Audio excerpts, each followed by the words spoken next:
All right then, folks. Finally, it's a trio on the Inside Line F1 podcast. All three of us are back. This reminds me a lot of McLaren from 2005, De La Rosa, Montoya, and Raikkonen all together in the same team. Everyone's all together.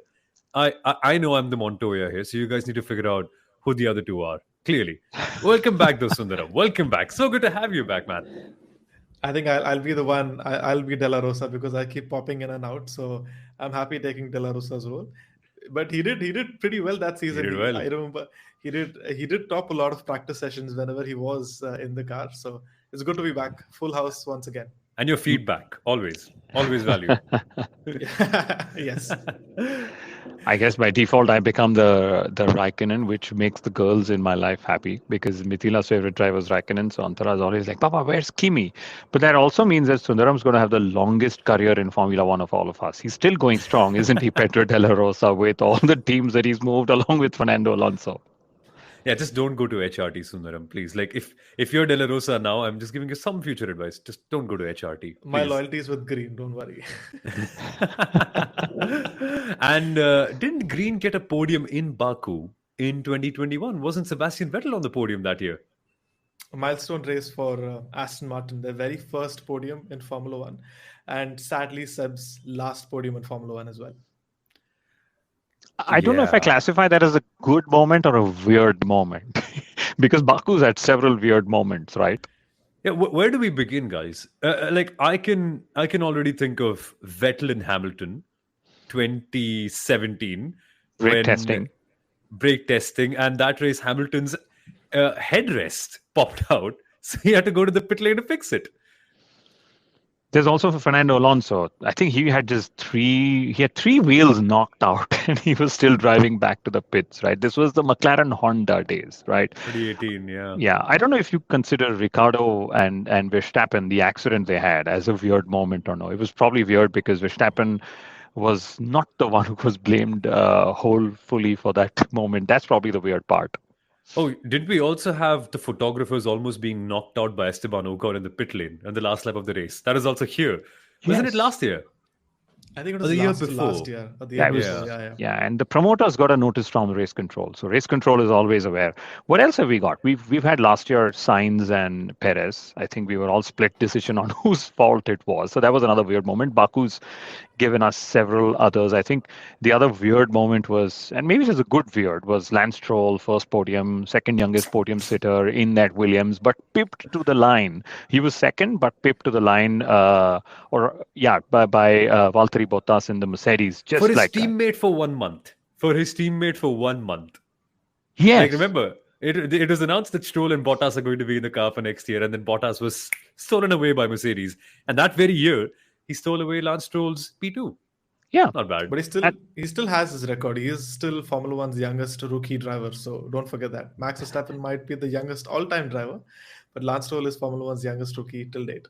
And second youngest on the podium, right? And talking of Bottas, he also registered that 378 kilometers per hour fastest speed trap in racing conditions for an F1 car, right?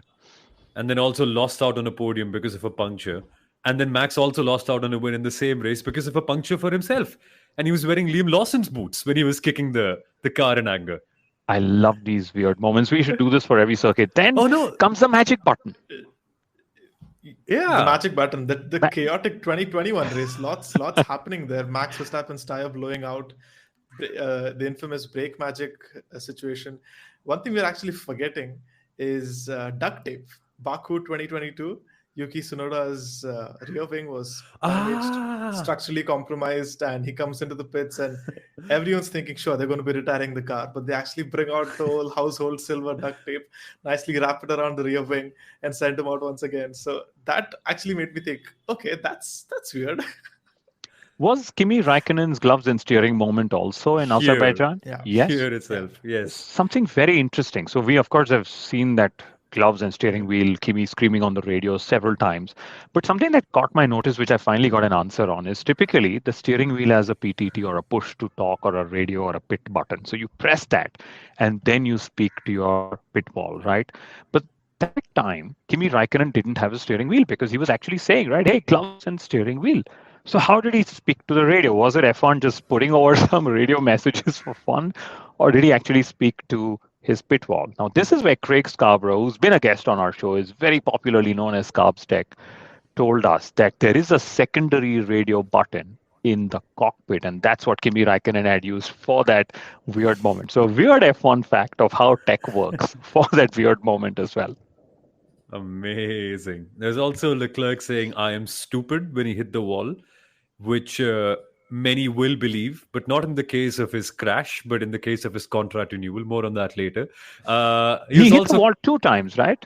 He was castled. Yeah.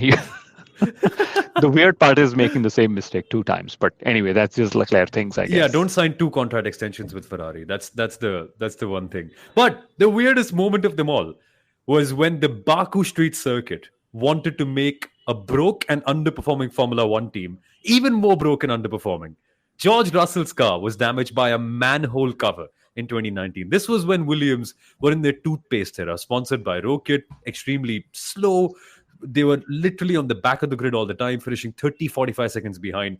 Only 2 cars at the back. And a manhole cover smacked their car down the center, broke the floor off, and FP1 was cancelled. Now, mind you, it's the same year that Williams were late to testing because they couldn't even build their car completely. So imagine the knock-on effect. But it only gets worse because once the car was broken down by the manhole cover, it was placed very nicely on a truck to be taken back to the pit lane, as usual. The truck operator forgot that there is a bridge that's actually lower than the height of the crane on the truck. And so the truck hit the crane, and the oils from the crane, the hydraulic oils from the crane, spilled over Williams' car, and they couldn't work on it till FP2. Doesn't get weirder than that. But they actually did get paid back for their damages, if I remember correctly. I think there was some sort of legal case for this as well. But the Baku circuit did send flowers back to Williams to kind of say sorry for it. And later on, they did pay for the damages through an insurance and whatnot. But we've seen manholes turn up in Formula One quite a few times, Las Vegas, Malaysia, and everyone's always asked the same question. Why should we bear the expenses for this? But there might be a new precedent for this right now. Yeah, 3 men talking about manholes come into play this weekend as well. Again, it's Baku, street race, all of that. And we'll hear all the signs of how manhole covers are drilled even further, made stronger to the ground so that the suction power of the Formula One cars doesn't rip them apart and so on. But what? Yeah, that's true because there is a lot of suction, of course, as we know, even more so with these cars under tray effect or whatever, that's why the chassis of the car and the floor of the car is generating all the downforce. So will the downforce, or in the previous eras used to also be the downforce, was strong enough to just rip the manhole covers open? And that's where the problems used to lie. So they actually drill down and they further cement those covers. And I don't mean they use cement, but they make sure that the manhole covers are reinforced in the ground. At least that's what I definitely remember over all these years of talking Formula One. God bless the men whose manhole covers are drilled down. Seriously, you just need to look at Formula One with a slightly tilted mind, and then all of this seems hilarious. But speaking of hilarity, if that is a word, Leclerc, I've got a question for you guys. Charles Leclerc, he's got 4 pole positions in Baku, but he's got no wins. Does that make him the most successful driver at Baku or the most unsuccessful driver at Baku? What do you feel, Sundaram? See, that's the thing with Charles Leclerc, right? He has these weird records to his name and weird streaks at these places. Actually, he's nearing the top of a record that says the driver with the most wins of another driver's poles is also going to be Charles Leclerc very soon if Max Verstappen takes a few wins of Leclerc's poles. But that's the thing. Baku is a weird circuit. You have Charles Leclerc with 4 wins, Charles Leclerc with 4 poles and Sergio Perez with 2 wins. It's not a circuit that's adorned by the greats of the sport. No Hamilton, no Vettel, none of those sort. And you have Charles Leclerc on a streak of 4 poles, 5 if you actually count the sprint as well. But then no wins to go with that. And it's a little weird to say that, but to be very honest, being very optimistic, this might be a weekend where Ferrari could be very strong. Even Charles said this in his own admission. Baku could be one of those tracks where Ferrari could be strong. Interesting. Could be strong. I think I personally believe Ferrari needs to just extract more performance, and these unfortunate stats that are attached to Leclerc about most pole positions without a world championship, so many seasons at Ferrari without a world championship, etc., are a lot down to team execution. And Leclerc is a great example of, is it the car, is it the driver, is it actually the team that needs to fire all cylinders? And this is an example of where the team actually needs to fire on all cylinders. In Leclerc's case, I believe on Saturdays he is definitely one of the fastest people out there. And Somil, you and I did this thing of why Fernando Alonso and Leclerc were the two most chosen drivers by Max Verstappen when it came to several racing parameters, when Max made his ultimate driver on the current grid. So let's see how Ferrari go. I hope they execute a racing weekend well enough, and I would love to see Ferrari actually score a win. It's such a strange stat. They're second in the Constructors Championship, but have not scored a win, while Red Bull, who's fourth, and Mercedes, who's third, actually have scored a win. So although I would love to see them finish second without scoring a win, because that will be another pub quiz question for us in the future. That'll be haram ball. This is a term we use in football. So to explain haram ball, it's basically football that's played without any hint of artisticness or any flair, just purely done for results' sake. So finishing second in a season without a race, it's not. I won't take that. But Leclerc has a real advantage here, and this is something that Carlos Sainz revealed last year when he said that Leclerc is excellent at turning the car into 90-degree corners. He's just got a great feel for when to let off the brakes and when to accelerate on. Now, as simple as it sounds, there's a great skill in turning around the car and making sure that you can make it attack the apex of a corner very well. Baku has a ton of 90-degree corners, particularly in the first sector, and that's where Leclerc is really good. So watch out for him. But this then brings up a question that our beloved listener, Kulkarni Chief, has put out, which is, let's talk about combat. Are we going to see Seb versus Alonso versus Hamilton type battles? Because that's what we saw last year, guys, with Piastri versus Leclerc. And that, in my opinion, one of the best races of the new Formula One regulations. What an incredible battle, wasn't it? Yeah, especially I remember the slow-mo of them exiting the last corner, going, Baku drift, if not Tokyo drift. And it was for me as a driver, what's most beautiful is Piastri's had that moment, and Leclerc was so focused on chasing him and keeping that gap, driving into the long straight with DRS, that he had a similar moment, and both of them were synchronously drifting out there. But I think Baku in general has given us lots of entertainment, whether it was Ricciardo's 3-car overtake, whether it's Kevin Magnussen pulling off overtakes, whether it's a lot of 90-degree corners, catching out some of the drivers, on the side pods, hitting the walls. So I think we can already say well done, Baku, even before this race, this weekend's race that happens, because Baku always entertains. Yeah, I suppose Baku is the perfect place for combat, isn't it, Sundaram? If the F1 movie had to be shot somewhere, I would honestly say Baku. This is the home of combat. Yeah, it is. And I actually very distinctly remember when this circuit first came up on the calendar, looking at the layout, I wasn't very pleased with the way it kind of flows. The first few corners, all 90-degree corners. But once you actually saw them racing, I mean, the first season, everyone was very slow and kept it very, cautious in the first race. That's why you didn't see a lot of incidents. But 2017 onwards, it's been chaotic, if that's the right word to put it. Chaotic, lots of overtakes, lots of head scratching to decide what setup are we going. Are we going to go with high downforce, low downforce? And the interesting thing is, you have the opening straight where you have places where cars can go 3 or 4 wide. And then you have the castle section where it's barely 7 meters wide. You can barely fit one car in through that little gap. So it's a very interesting layout, very interesting track, very interesting characteristics. And it always does deliver, Baku. And if I can just add, the fact that Baku has, given us so much entertainment at the front, in the midfield, in the back end as well, just goes to prove that there are certain circuits which really have these characteristics in them. Long, high-speed straights with corners that bring cars closer together, and then they, are fighting pretty much on the straight. So that's one thing. But a question to you guys: Baku traditionally is this what Sundaram explained, lower downforce versus higher downforce. The lower downforce takes you faster on the straights, but to go faster through the Mickey Mouse castle stuff, you need a little more downforce. So the teams will be doing their typical trade-offs. Now, we saw in Monza that at the lowest downforce setting that they could get, the Red Bull was the most aero-efficient car, and then Max Verstappen was on his league in a league of his own. Do you guys believe that Max will continue down that road? Will McLaren Yes. continue to be challenged? I love that. And imagine Ferrari is also in that battle. Do you guys believe it could be a three-way fight? And could we have three different cars on the podium?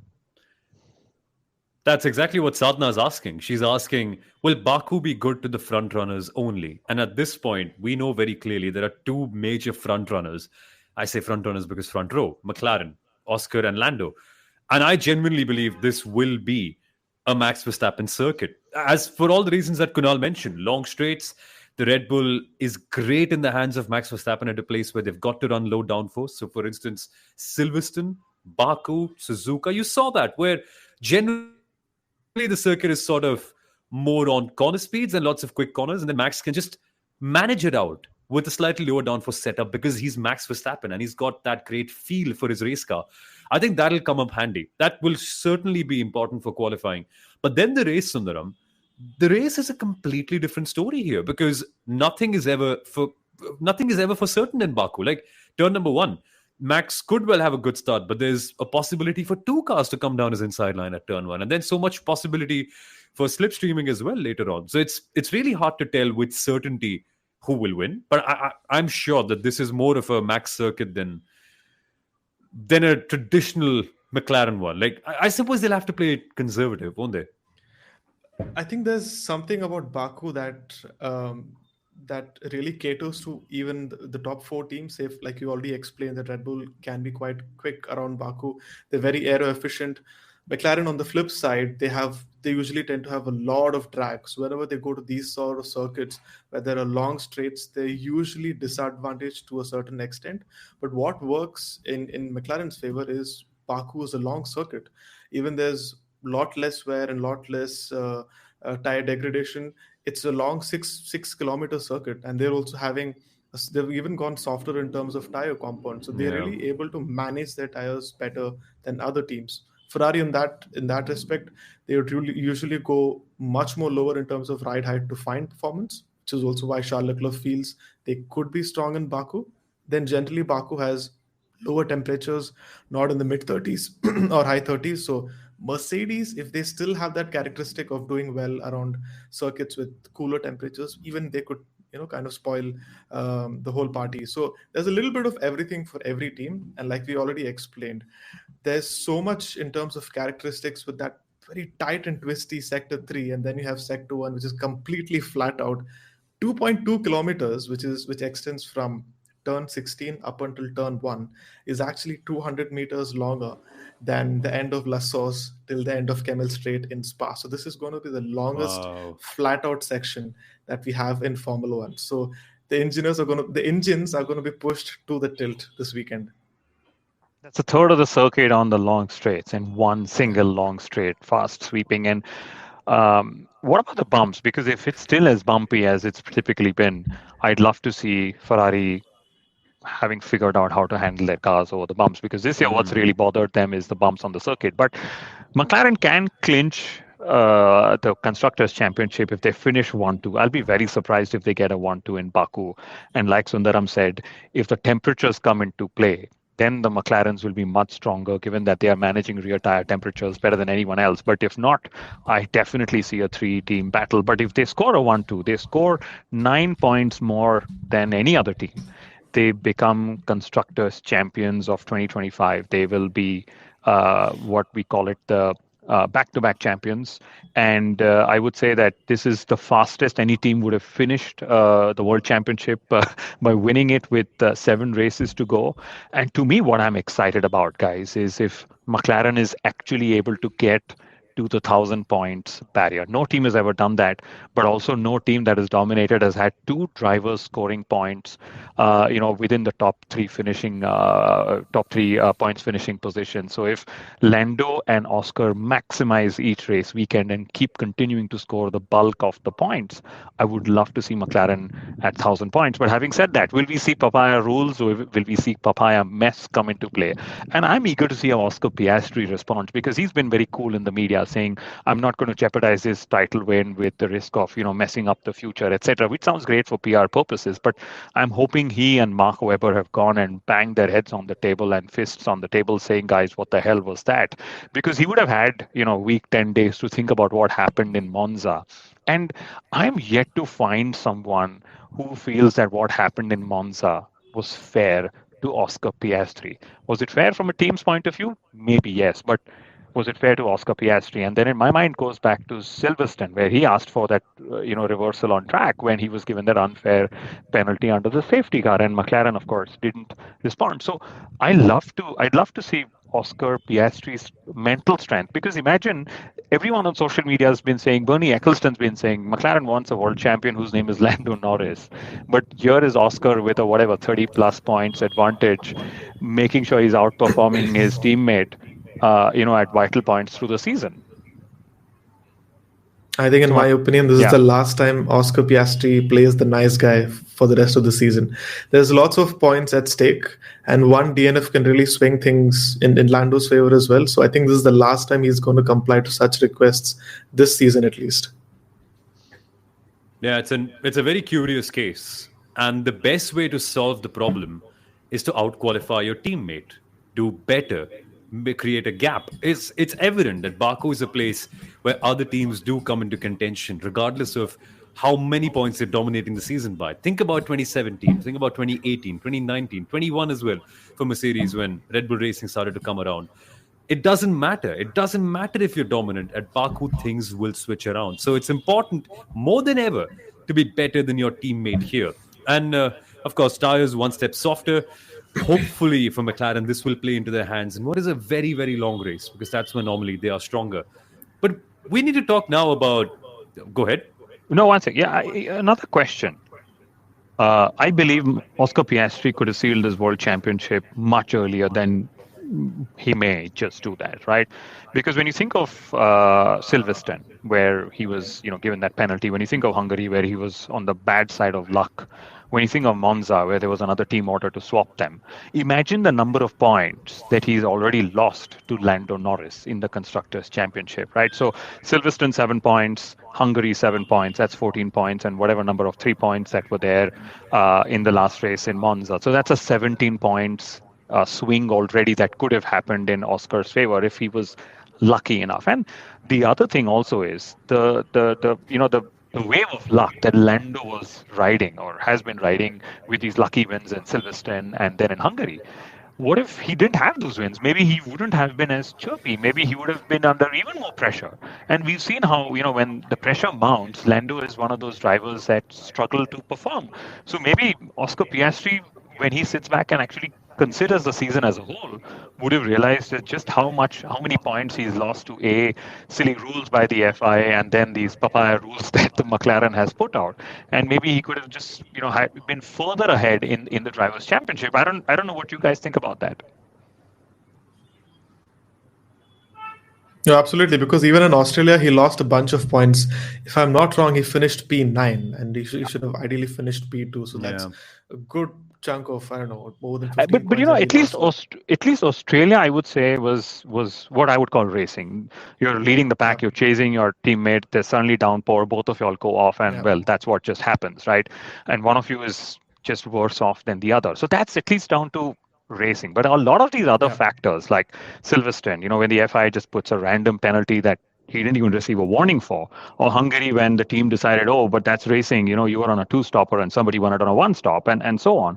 So anyway, I just think Oscar could have or should be feeling that I should have just had a larger points gap to whoever is in second place than I do right now. But that's just my view. Absolutely. Now, at the end, put your head down and deliver then.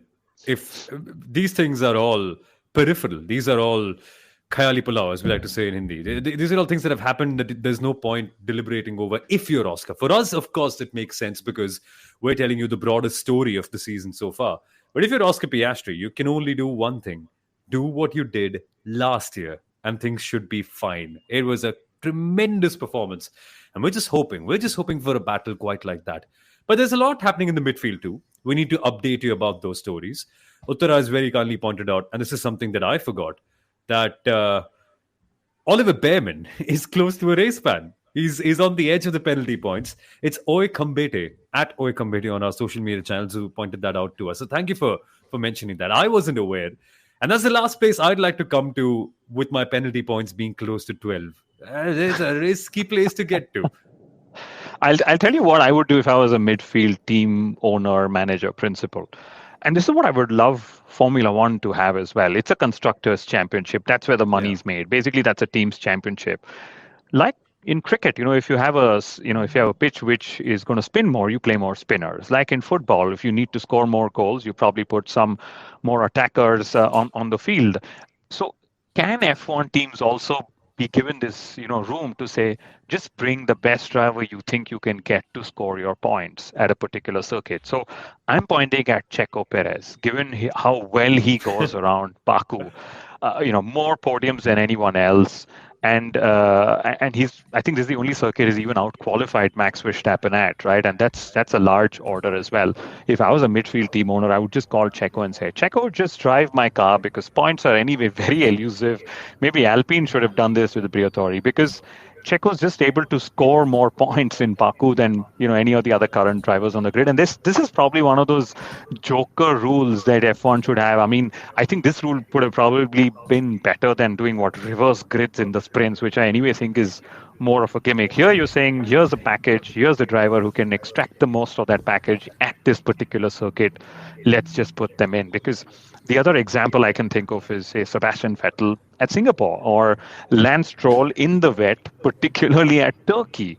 But if there are any other such examples where particular drivers in the past, I think, Fisichella at Monza and Spa, particularly the Force India package of the previous eras, against Spa and Monza. I think even Adrian Suttle's gone extremely well around Monza before. So some of these midfield drivers who we don't remember anymore, we should just bring them back and say, here's your favorite circuit. Just go and get us these points in whatever little car we've got there. Would it be too dark to call upon Senna in Monaco or Schumacher in Magny-Cours or something? Magny-Cours, yeah. Will that be too much? Yeah, I mean, you could always play F1 Fantasy or something. Like, could always do that. But seriously, I mean, if there are reverse grids being discussed, why not just say, here's 2 joker cards, you can have a driver change. I mean, I know this is not going to happen. Drivers have to fit in, teams have to fit in, blah, blah, blah, blah, blah. And that's where F1 is too technical. But I think this is a rule that we should pitch to Stefano. Who would fit in, though, realistically? Like, who from the available driver pool, or by available, I mean alive, would genuinely be fixing? I just said, Fisichella, if you put him in Spa or Monza, there's Kimi Raikkonen. He's gone well around certain circuits than the others. There's, like Checo Perez. Or you could just cut the chatter and just put Fernando Alonso in your car. He's everything. He's the past, the present, and the future. And he's great at every car. And he's great at he's the ultimate wild card. He is the ultimate wild card. This is not the F1 movie. Someone comes back to the sport 30 years later without a super license. One of the most glaring mistakes from the movie. All of these things count. No one's going to come back. Hey, combat. Anything for combat, right? Anything. C for combat. C for combat. All right. Last couple of stories to touch upon. Carlos Sainz, his appeal has been successful. But what penalty has gotten overturned now? Like, what's happening here, guys? His appeal got successful for what happened with him and Liam Lawson in Sunfoot. Okay. But in the last 2 races, Carlos Sainz has had on-track racing incidents 2 times, 2 races back-to-back. Sunfoot, Lawson. Monza was who was it with? Oliver Behrman. And I believe this is in the last 8 years that Carlos Sainz has raced here, he has always been out-qualified by a teammate. So I'm Oh, waiting to see wow. what Carlos Sainz is able to do, turn around his fortunes of the season and at this circuit. So if you're that midfield team boss listening in, thinking of getting a specialist driver for yourself at Baku, it cannot be Carlos Sainz. Exactly. And the last story to talk about is the battle going on in the midfield. Point standings, Aston Martin are sixth at 62. Racing Bulls are just 1 point behind them in P7. There could be a turnaround. And behind them is Kick Sauber in eighth. They are only 6 points behind Racing Bulls and seven behind Aston Martin. There's real closeness in that midfield. And if Haas can somehow get a double points finish as well, they could find themselves elevated up from P9 potentially up to P6 because there's barely anything in that gap. So watch out for that. And also 20 points between Ferrari and Mercedes in the battle for second in the Constructors World Championship. That is going to be very, very interesting too. Right, predictions, guys. Time to close this episode off. I am going for a Max Verstappen win. I have to. I've laid out all the arguments. Is anyone going to be daring enough to say that Charles Leclerc converts his fifth pole in Baku to his first win in Baku? Who's going to say that? Me. For sure. I'm feeling bold, so I'm going to go with Charles Leclerc. Love that. I think I'm going to go with Oscar Piastri. He's going to, he's going to put all that pressure in and pull off that magic in Baku. He's going to win, but I get a feeling he's not going to be the driver on pole position. Pole is between Leclerc and Verstappen. I think that's where it's going to go. Amazing. None of us see Lando Norris winning yet again. Okay. Pressure's on unless McLaren make him win. I'm not going to expand on that. Interesting. Well, we'd love to know your opinions, guys. I've been silly. I've not opened up our comments so far, but we've had so many people interacting with us. Sadhna, Sarika, Bharat, Feyanshu's here as always. Love the support, guys. And I think because you guys have put in such fun comments, I think we need to take at least one of them before we end. And that is Sarika's predictions. She says Max Verstappen on pole, Williams somewhere in the points, Oscar Piastri win. But here's the fun part, guys. Lando Norris DNFs. Oh. My goodness, that means McLaren has to balance off Oscar by 2 DNFs in the next 7 races. Okay, let's see. Gotta be fair, right? But there was somebody who also said, right, is Baku more favorite for midfielders? I think Baku's also got lots of, for the front running teams. I think Baku's had a lot of midfielders show up on the podium. Checo Perez has done that at Racing Point, Force India. There was Sebastian Vettel at Aston Martin. There was Lance Stroll with the Williams in one of the first races as well. So lots of midfield scoring that could happen this random race weekend. Yeah, and Baku, I think the pole sitter has won only on 2 occasions. The last time the pole sitter won was back in 2019. We've had an equal number of drivers winning from off the front row than when they've started from the front row. So 4 each. Daniel Ricciardo's won this race from P10.